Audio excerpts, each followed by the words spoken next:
بسم اللہ والحمدللہ والصلاۃ والسلام علی رسول اللہ ما بعد۔ محترم بھائیوں اور بہنوں، شیطانی حربے اور وسوسے بے شمار ہیں اور ہر طرح کے لوگوں کے لیے، ہر طبقے کے لوگوں کے لیے الگ الگ۔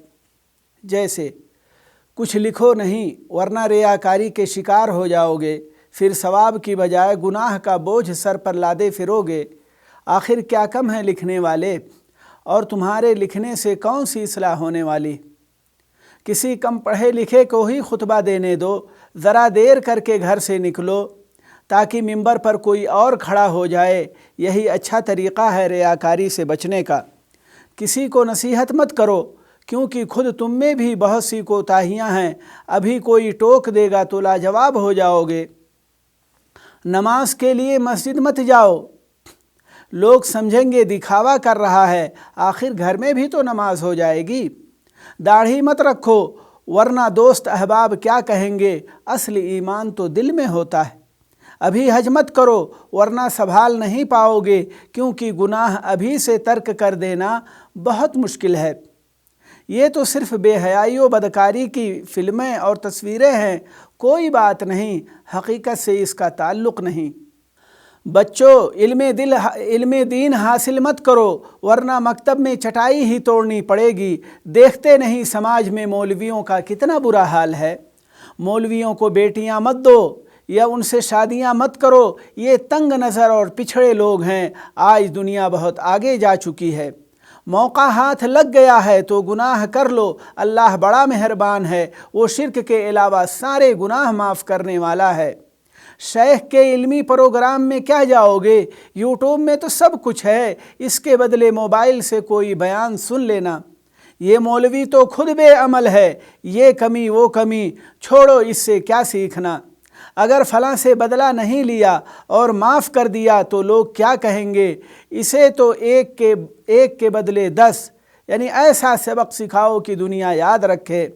جب عمل نہیں ہو پائے گا تو دین سیکھ کر فائدہ ہی کیا، لہذا اتنا ہی سیکھو جتنے پر عمل کر ہو سکے۔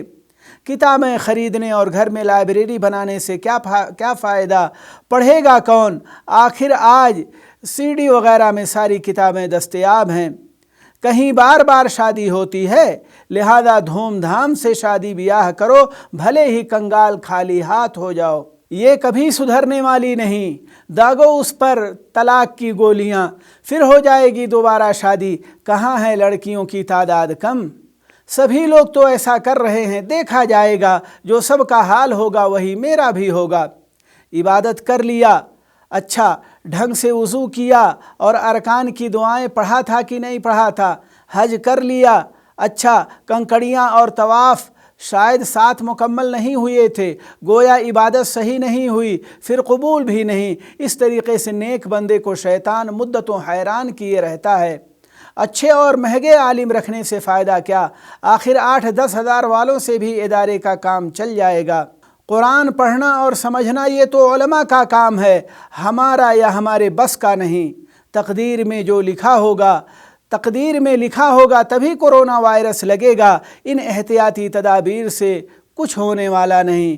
تو یہ ساری جو ہے شیطانی یہ ساری چیزیں، یہ سب شیطانی وسوسے ہیں میرے بھائی اور دوستو، جو خاص کر اپنے مومن بندوں کو شیطان جو ہے پریشان کیے رہتا ہے اور انہیں مختلف طرح کے وسوسے ان کے دلوں میں ڈالتا رہتا ہے تاکہ وہ پریشان رہیں۔ اور اگر کوئی نیک ہے تو اس کی عبادت کے تعلق سے اس کو شک اور شبہے میں ڈالے رہتا ہے اور اسے پریشان کرتا ہے۔ لہذا ہمیں چاہیے کہ ہم ہر طرح کے شیطانی وسوسوں سے بچنے کی کوشش کریں۔